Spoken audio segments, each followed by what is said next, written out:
Welcome to the first ever episode of Bossed Too Hard, the podcast where we discuss the roller coasters of entrepreneurship, the wins, the losses, and the I want to quit moments. Here, it's a safe place and we're diving in. And so for our first episode ever, I have my very own community manager, Brooke Kobylinski. Hi, Brooke. Hi. How you Thanks doing for today? having me. I'm good. Yeah. So, you were my very first hire. Yeah, it's a big deal. It's a good season of transition for me too. I really enjoyed working with you. It's been almost 2 years this summer. That's crazy. Yeah. 2 years. Yeah, a lot of change. You've seen a lot happen with Queenly. Yeah. Have I told you we're going to rebrand? Yes, you have. It makes me a little nervous, but I'm excited. Does it also make you happy? Yes. Are you tired of the pink? I don't want to hurt your feelings about You're it. not going to hurt my feelings. It was a really great idea. The pink was a really great idea, and it was really feminine. It's where you started. I mean, Yeah. I think that's important to know is you can evolve and change. And I think you know better than anyone how much Queenly has evolved. Yeah. And I think that's something I would wanted to kind of start off today. Is yeah, do you want to hear the story? Yeah, tell us a little bit about kind of how Queenly started, what pushed you. So if we really think about the evolution of the business, even to what it is right now, doing this podcast, so much has had to happen in order for this to happen. And it's not even, it was money or it was time, it was confidence. Mm. In the past 2 years has been a journey of building my confidence as not just an entrepreneur, or I guess starting out as a solopreneur, then an entrepreneur, and then stepping into what it really looks like to own a business. And so I remember it was August of 2021. Yeah. And I was packing my first home to move into our new home, which was really just a God-given gift. And you're going to look at me like I'm crazy on this one, but I'm packing up my bedroom and I hear the audible voice of God. Not like this is God, but just this still small voice asked me, if I call you, will you come? Mm. And I kind of freaked out because I didn't know what that would mean. Some people, actually very few people know that I am an ordained pastor and that I was heavily involved in a small church in Mount Dora. I love youth ministry. Mm. So at that point in time, I was out of the church and serving in youth ministry at a very high level. And in my head, I'm like, oh my God, I tell my husband, God is going to call me out and he's going to call me into ministry and we're going to be broke and we have to be prepared for this. And I don't know, do I want to leave my role? Like, I'm scared. I just made it to what was the self-proclaimed success. I'm, 30-something years old, VP of business development for a growing startup. I was able to 3x their revenue in a global pandemic. Like, I am killing it. Yeah. And then God's like, hey, you're going to do something different. Yeah. And I didn't know what that different was. And then there comes people, right? You have encounters with different people that speak into your God-given calling. They speak into these dreams that you have for yourself, right? Mm-hmm. And that was my friend Selena, and she was Queenly's first client. Yeah. And it was a trade. She paid me to build her website, and I built it on a platform that was not going to sustain for long term. And so I had to rebuild the website. And then we just started working on trade. And I think that my employer at the time thought that I had all of these clients and I was doing all of this business outside of what I was supposed to be doing for them. And that just wasn't the case. And I had been spending a lot of time with Selena and figuring out, she's a holistic wellness professional. She's a holistic occupational therapist. And so what she did was very different. It wasn't just working with special needs kids, even though that's a lot of where her heart was. But because I have 3 boys who are extremely athletic, she was helping me empower their bodies to recover faster, especially my oldest son who played football and basketball and all the things. And so I was wondering, how could we create these partnerships in the community? And I started talking to different people, and it was a Friday. And I had a conversation with my current boss where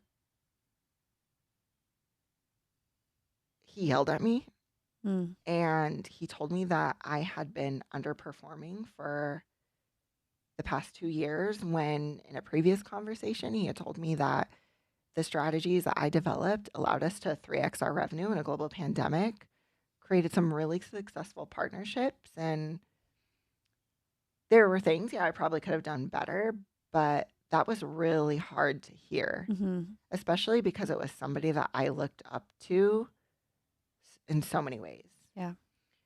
And we'll talk about this on another podcast, but it's interesting to see how unresolved trauma from how you've grown up, things that you've experienced, will show up in your business. So Wow. if you haven't taken care of that, it will creep up in ways that you don't realize in your professional career.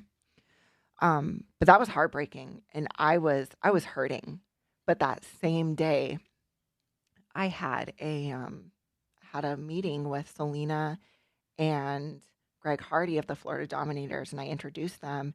And in that meeting, we were able to develop a program where they would provide grants to families so that their young athletes would be able to get electroacupuncture to help their bodies heal and recover faster Interesting. at little to no cost. Wow. And so it was introducing this holistic wellness perspective, this idea of taking care of your body beyond just, the regular, what we do at a physical with a doctor, and really creating something like beautiful for the community. And I left that meeting and I told myself I was done. Mm. And that Monday, I gave my 2 weeks notice. Okay. And I burned the boats. I started Queenly with $3,000 Yeah. in the bank account, and one business credit card, so we could float some of those expenses in the beginning, and it just grew from there. And we developed services as we went. Yeah. And for the past, I would say probably the first year and a half of the business, I did a lot of everything. Yeah. It was all within the marketing business development realm, but I did a lot of different things, and I'm not gonna lie, some of it was spaghetti on the wall, seeing what stuck. Yeah. And where we are today is a space of being really amazing tactical marketers. Mm-hmm. I don't want to create your vision for you. I feel everyone should have their own God-given vision. Mm. But what I do want to do is figure out the how to make that come to life. Yeah. And that is my jam, and that is where I shine. Mm-hmm. And I know confidently that that's what I do really well. Yeah. Agreed. So who at that time supported you, and how would your family respond and the people in your life? Everyone believed in me but me. Oh. I was so scared. And I remember taking a walk one morning. And by the way, I cry a lot. So if I cry on this podcast, just know it's not from a place of pain, but it's like, dang, we've come so far. I'm so happy to be in this space. This is such an exciting season for Queenly. But I was so scared. Yeah. Everyone believed in me but me. I remember one day taking a walk, and I live in an area that's being developed. And so there's some brand new, home communities. And then we've got some dilapidated trailers that no one's living in that look like they may or may not have caught on fire. Oh my gosh. But I remember walking past one of those dilapidated, might be burnt on the inside trailers, and having this almost debilitating anxiety attack that I had made a decision that was going to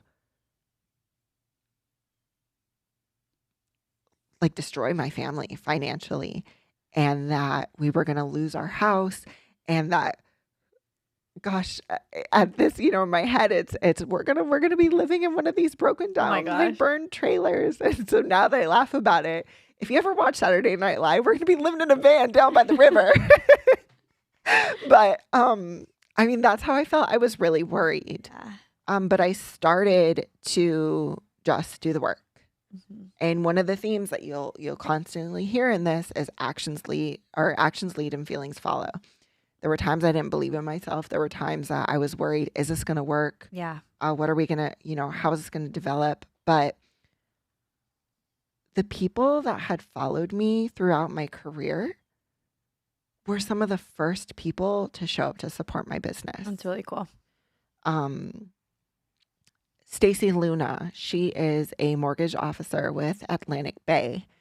And we had talked and, we had never really had the opportunity to do business, but she had seen me grow through my previous position. We had engaged just in conversation in different spaces.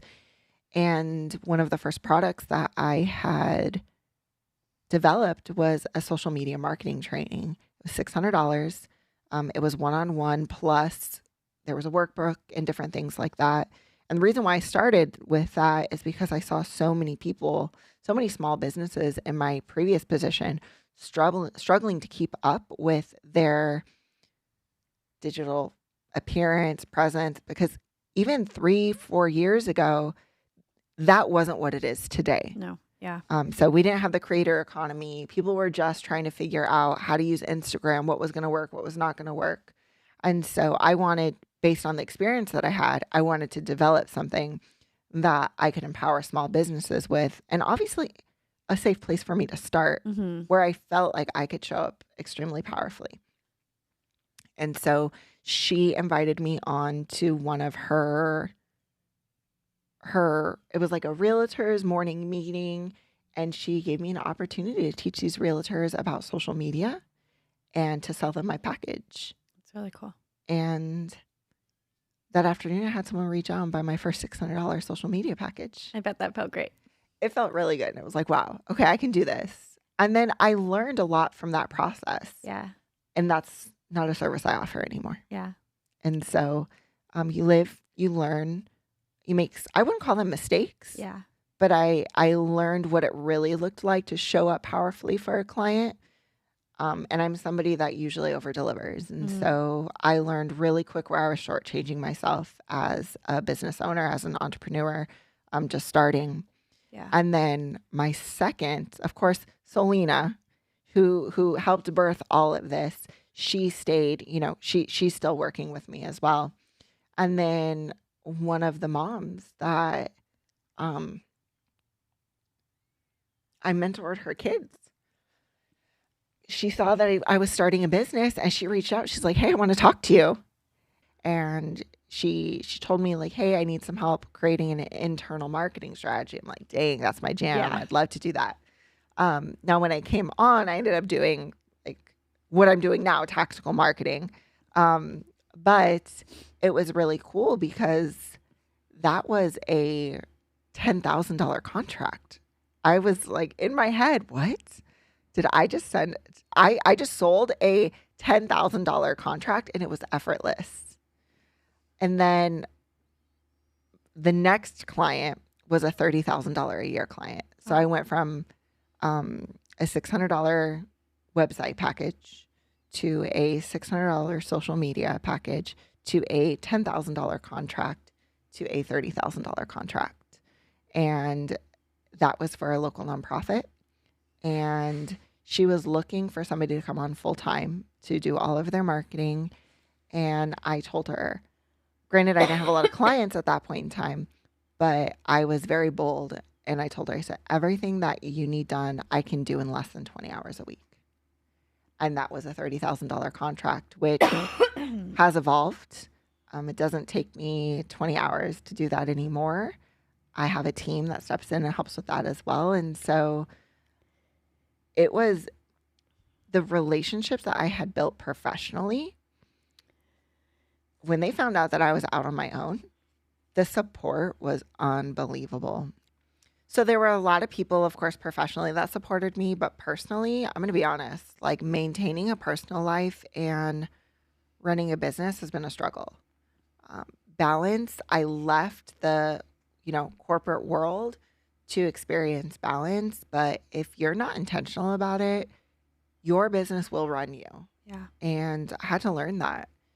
And almost learn it the hard way. Although people in my personal life have been really supportive, the first thing to go when I get busy is my community. And one of the most important things that you can have while growing a business, while navigating new terrain, is a community, and you've got to be plugged in. And I know when I've been away for too long, I start to feel stressed out. The creative spark starts to dim. And if you're growing a business, one of the things that you really need to focus on and be intentional about is almost creating this incubator like space. One thing that I talk about with clients, with my kids, is having a safe place to fail. And I'm a little bit of a perfectionist, so I've always felt like everything that I need to do in my business has to be absolutely perfect. But the reality is that if you're not failing, you're not learning. If you're constantly succeeding, you're probably staying in your comfort zone. And when I've stayed in my comfort zone, that's when I start to get bored. That's when I start to question myself. And the past year, well, not the past year, but last year, I had a lot of life happen. My husband was deployed, so I was alone with our 3 kids for almost a year. My mom died in September, which, That was you know, really hard. broken relationship. I've got a crater-sized mother wound. And I found out not long after that her cause of death was that she overdosed on prescription pain medication. And so navigating all of that while trying to run a business, I wanted to quit. Yeah. It was a lot. It was a lot. You were there with me through all of it. You were juggling it, and like you did it well, but it sucks. So like it doesn't mean it was easy just because you could do it. No, there was nothing easy about it. Yeah. But that concept of not relying on motivation and the actions lead and feelings follow Yeah. is what kept me going. Yeah. And the finances of the business, the finances were hard. And during that time, one of my largest clients that I had built up decided to close their business. And in a very short period, I lost $2,500 in revenue a month. We're talking recurring revenue, which are salaries, which is overhead, which is what I pay myself. And I remember just being in a space where it would be so much easier to just get a job. I could get a job. I could kill it in 30 hours a week. I wouldn't be stretched thin. I wouldn't be frustrated with my kids. All the things that happen when we're not operating in our best self. Yeah. But then I would slow down. I would connect with people that matter, that cared about me. I would plug back into my business. I would have a win, and that would turn everything around. It's been such an amazing creative outlet for me to build Queenly. But as we sit here today, we come to the realization that Queenly is not what it was when it started. And to be honest, Queenly may not be around much longer. We're rebranding as a tactical marketing agency because that's what we do really well. And I don't really know how Queenly Consulting and all that branding is going to fall into that. Right. I don't think we can be called Queenly Consulting and then say we're your partners in execution. Like, it just doesn't fit. Yeah. And Queenly became a really safe place for me to heal. I created a lot of really beautiful connections with women. I poured a lot of myself into that.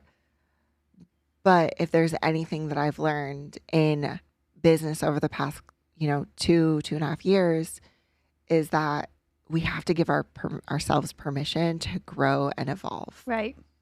Giving yourself permission to feel the feels instead of like, I shouldn't feel. I don't know how many times that word shouldn't. We really need to remove it from our vocabularies.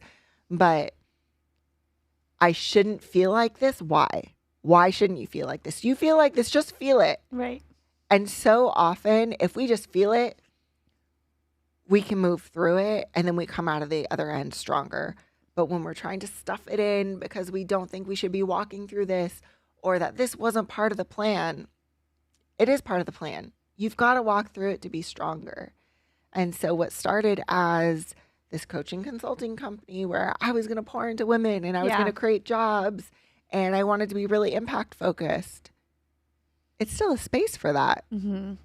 But it's so much more. Right. Some of my best projects, some of my best case studies have been with working with men, going outside of the realm.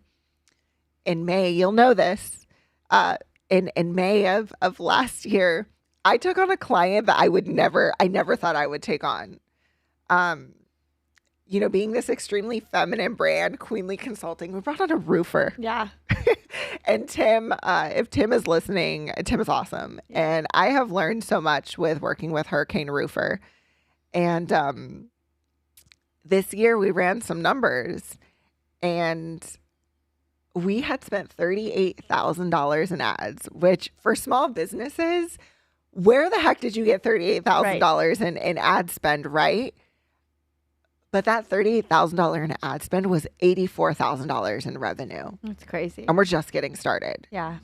And so allowing myself to evolve outside of what I thought I was originally going to do has been such a rewarding and powerful experience. And I mean, just the case studies that have come out of getting out of the box and showing what we're truly capable has not only helped build our identity as a company,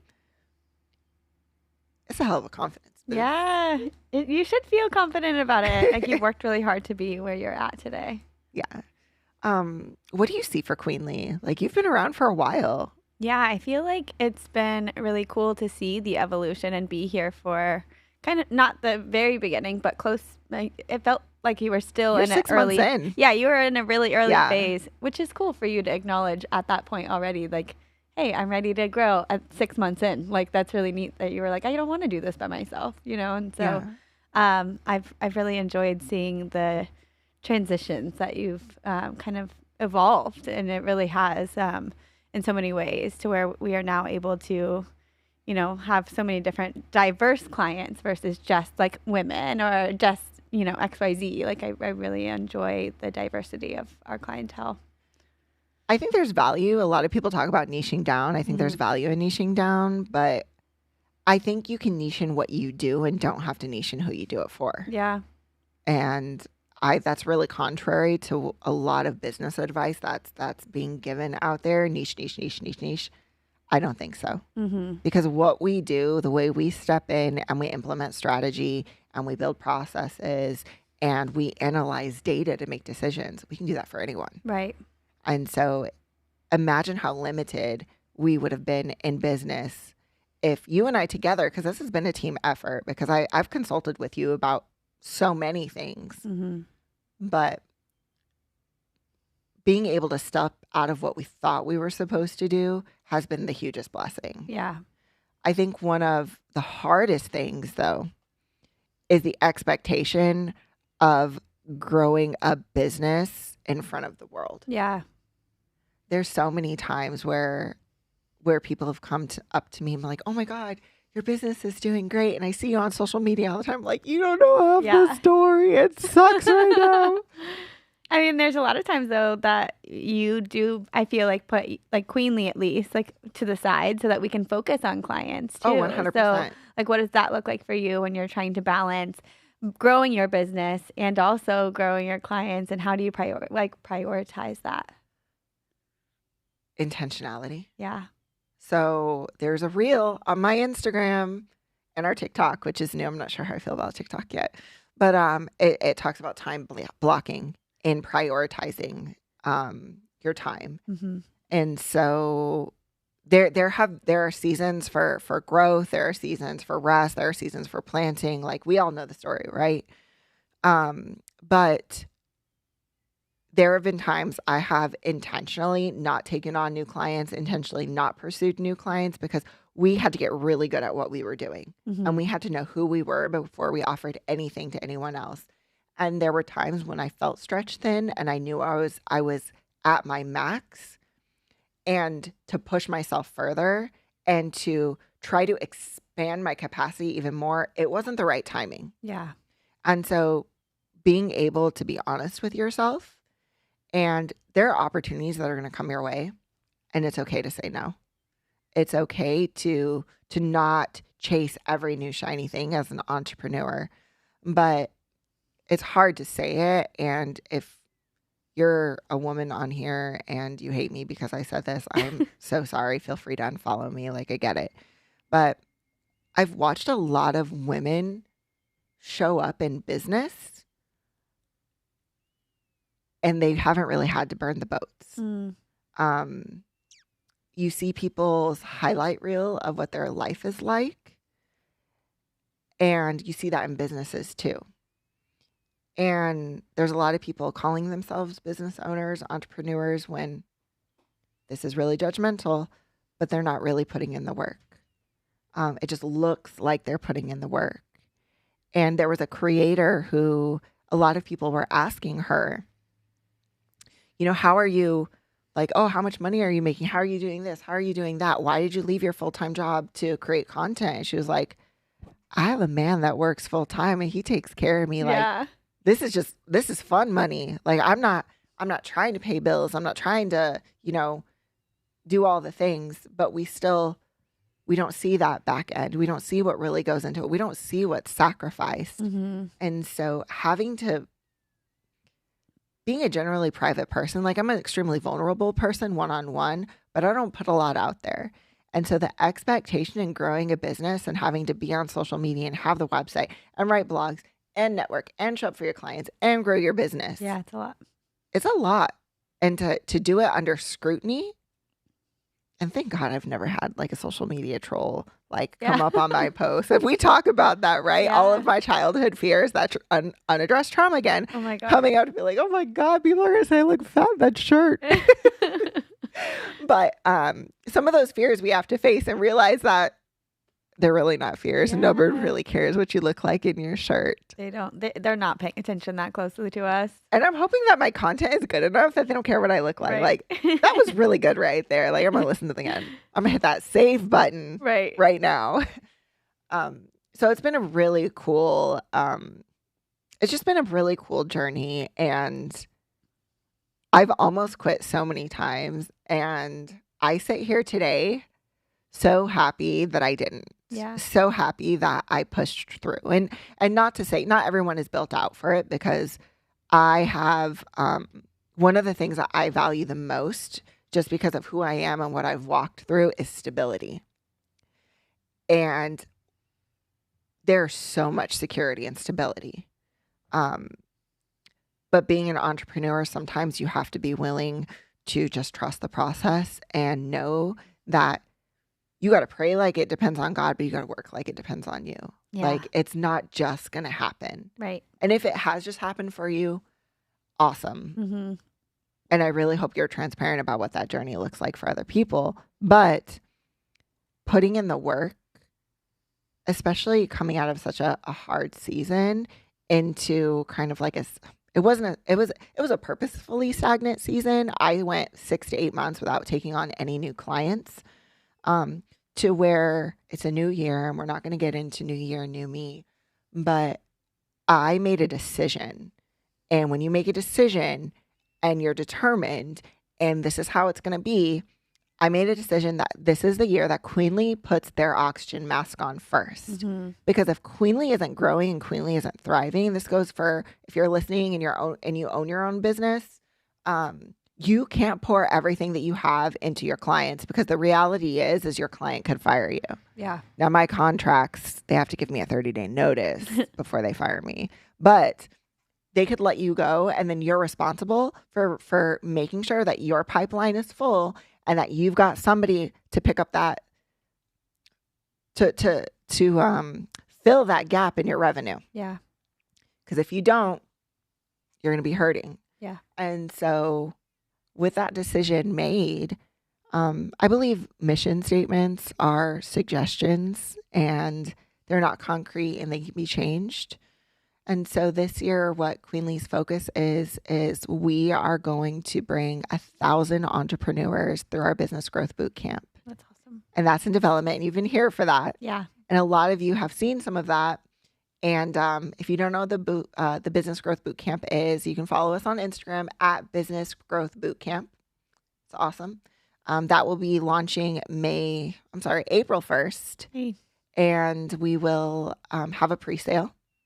And so you'll have to get on the list if you want to be on the pre-sale. But I'm toying around with pricing. So if you sign up for the pre-sale, it's either going to be a $27 or $97 course. And there's everything that I've learned in business over the past 2 years. Not only are these the strategies and concepts that I use to grow Queenly to a 6-figure business in a year, and we've been able to grow and sustain those figures, but also how I've taught my clients, to do the same in their business. And, we've seen people double revenue. We've seen people generate the confidence, success, and then, of course, the revenue to start new events and new verticals in their businesses. It's really amazing. But the reality is there aren't any shortcuts. You have to do the work. Yeah. And so Business Growth Bootcamp is coming. And then, of course, this podcast. And this podcast is really selfish. It's super selfish.